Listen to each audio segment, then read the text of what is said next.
तो dear students, अभी हम लोग देखेंगे क्या फ्यूचर परफेक्ट कंटिन्यूस। क्या देखेंगे बच्चों? Future perfect continuous tense. इससे पहले हम लोग पढ़ चुके हैं प्रेजेंट परफेक्ट कंटिन्यूस टेंस और पास्ट परफेक्ट कंटिन्यूस टेंस। ठीक है, अभी हम लोग देखेंगे फ्यूचर परफेक्ट कंटिन्यूस टेंस। इसमें दो चीज है बच्चों, एक तो परफेक्ट है और एक कंटिन्यूस है, दोनों है। तो हमने पढ़ा था जहाँ पे परफेक्ट रहता है वहाँ पे हाव या हाज लगता है। क्या लगता है? हाव या हाज लगता है। और दूसरी बात है, जहाँ कंटिन्यूस रहता है वहाँ पे वर्ब फोर लगता है। क्या लगता है? मतलब वर्ब प्लस आईएनजी लगता है जहाँ कंटिन्यूस रहता है।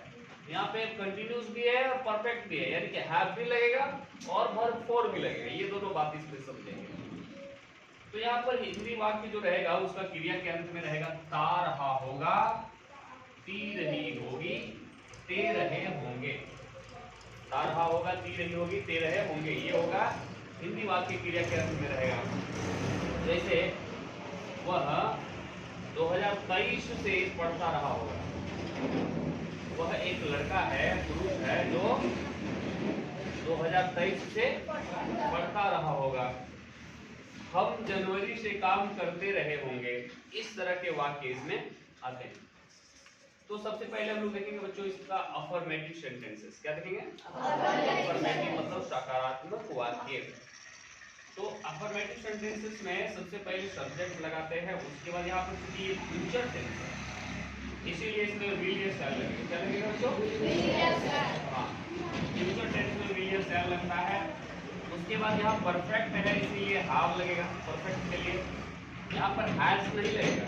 मैंने कल ही बताया था आप लोगों को कि फ्यूचर परफेक्ट या फ्यूचर परफेक्ट कंटिन्यूस में केवल हैव लगता है। मेन वर्ब यहाँ हेल्पिंग वर्ब ये है, बी एस एल, ये मेन हेल्पिंग वर्ब है और ये भी हेल्पिंग वर्ब है, लेकिन यहाँ पर हैज नहीं लगेगा। चाहे वो ही रहे, शी रहे, कुछ भी रहे, हैव ही लगेगा। अलग से यहाँ बीन लगाना पड़ेगा। बीन इसलिए क्योंकि यहाँ आगे वर्ब फोर है। वर्ब फोर मतलब वर्ब प्लस आईएनजी है, इसीलिए यहाँ पर इसको मैनेज करने के लिए बीन लगाते हैं। फिर उसके बाद ऑब्जेक्ट डालेंगे और उसके बाद सिंस डालेंगे, फिर कॉम्प्लीमेंट्री वर्ड डालेंगे। बच्चों यहाँ पर पहले होता था फॉर या सिंस, दो चीज में एक चीज हम लोग चुनते थे, फॉर या सिंस, लेकिन अब हम यहाँ पर केवल फॉर चुनेंगे, सिंस चुनेंगे। क्या चुनेंगे बच्चों? केवल सिंस चुनेंगे। तो इस बात का ध्यान रखिए। और यहाँ पे फिर उदाहरण इसका ले लेते हैं, जो वाक्य यहाँ पे लिया है ना, वह 2023 से पढ़ता रहा होगा, उसी को हम लोग यहाँ पर बनाए हैं। तो वह क्या होता है? और एक के साथ विल लगेगा या शैल? ही विल, और हैव तो लगेगा ही, और बीन तो लगेगा ही। फिर वर्ब फोर, तो पढ़ता रहा होगा, तो पढ़ना का रीड होता है तो रीडिंग होगा। और यहाँ पे सिर्फ ऑब्जेक्ट नहीं है, अगर रहता किताब पढ़ता रहा होगा तो वहां पर बुक होता, इंग्लिश पढ़ता रहा होगा तो इंग्लिश होता। तो यहाँ पे सिंस लगाएंगे डायरेक्ट, यहाँ सिंस, और उसके बाद ये कॉम्प्लीमेंट्री वर्ड है 2023, 2023। ठीक है बच्चों, ये 2023 से मेरे पीछे बोलिए, he will have been reading since 2023। He will have been reading since 2023। अभी इसको देखेंगे हम लोग। हम यहाँ पे हम जनवरी से काम करते रहेंगे, तो इसमें हम या हम लोग, इसका क्या होता है बच्चों? चाहे हम बोलो या हम लोग बोलो, इसका क्या होता है? तो we shall have been working since January। यहाँ पे काम करना का वर्क होता है और उसमें आईएनजी लगाए हैं।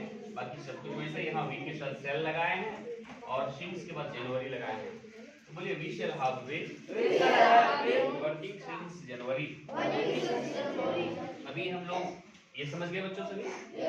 अब इसका नेगेटिव सेंटेंस और इंटरोगेटिव सेंटेंस देख लेंगे जल्दी से। नेगेटिव में क्या होगा? सेल और विल के बाद नॉट लग जाएगा। क्या लग जाएगा बच्चों? हाँ, ये तो आप जानते हैं। नेगेटिव में हेल्पिंग वर्ब के बाद नोट लगता है। इंटरोगेटिव में अगर नहीं रहे, नोट रहे, तो वहां पर सब्जेक्ट के बाद लगता है। तो यहाँ पे हम लोग देखेंगे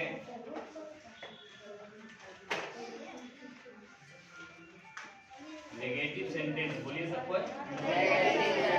सेंटेंसेस। इसमें बच्चों सब्जेक्ट के बाद विल और शेल लगाएंगे और उसके बाद नोट लगाएंगे। क्या लगाएंगे?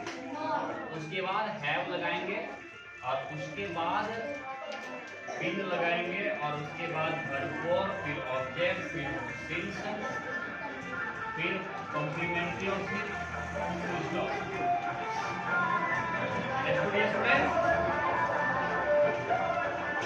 इसमें अभी इससे पहले जो सेंटेंस पढ़े थे ये भी सेम है, केवल इसमें हेल्प शेल या विल के बाद क्या लग गया? नोट।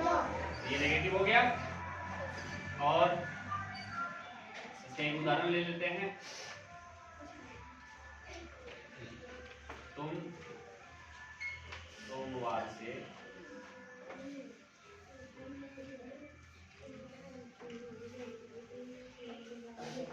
अंग्रेजी नहीं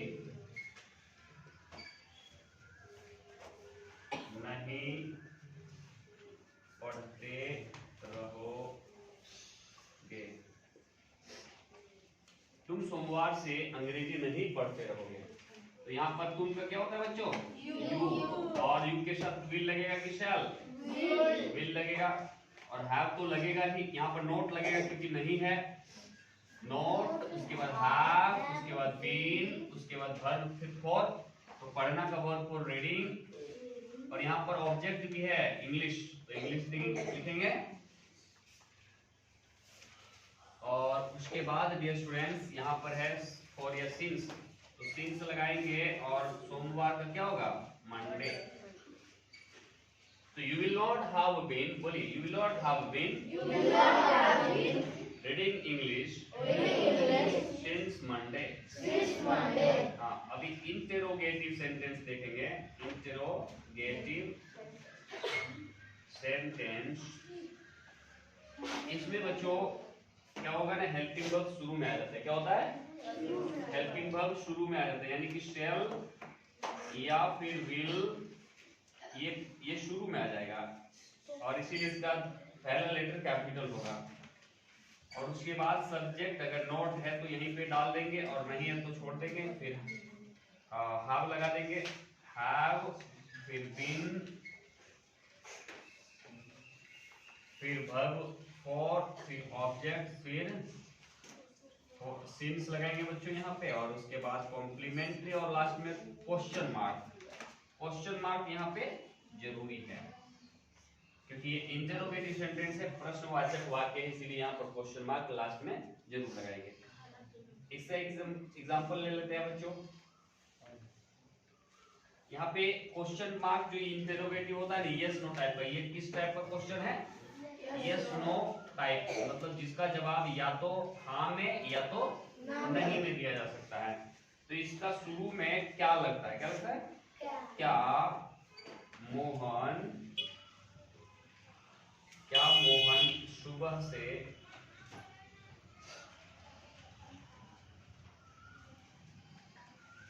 से भोजन पकाता रहा होगा। पका रहा होगा। क्या सुबह से भोजन पका रहा होगा मोहन? यहाँ पे क्या है तो पहले विल लग जाएगा और उसके बाद Mohan, will Mohan have been cooking. पकाना का क्या होता है? Cooking food. और यहाँ पे सिंस मॉर्निंग होगा। क्या होगा बच्चों? मॉर्निंग। सुबह से क्या होगा? सुबह का क्या होता है? मॉर्निंग। और लास्ट में क्वेश्चन मार्क। बोलिए will Mohan have been cooking food since morning. ये हो गया हमारा एक नेगेटिव और इंटरोगेटिव। ठीक है, कितने लोग नहीं समझे इसको? सब समझ गए बच्चों? ठीक है, अभी इसको कॉपी कीजिए फिर आगे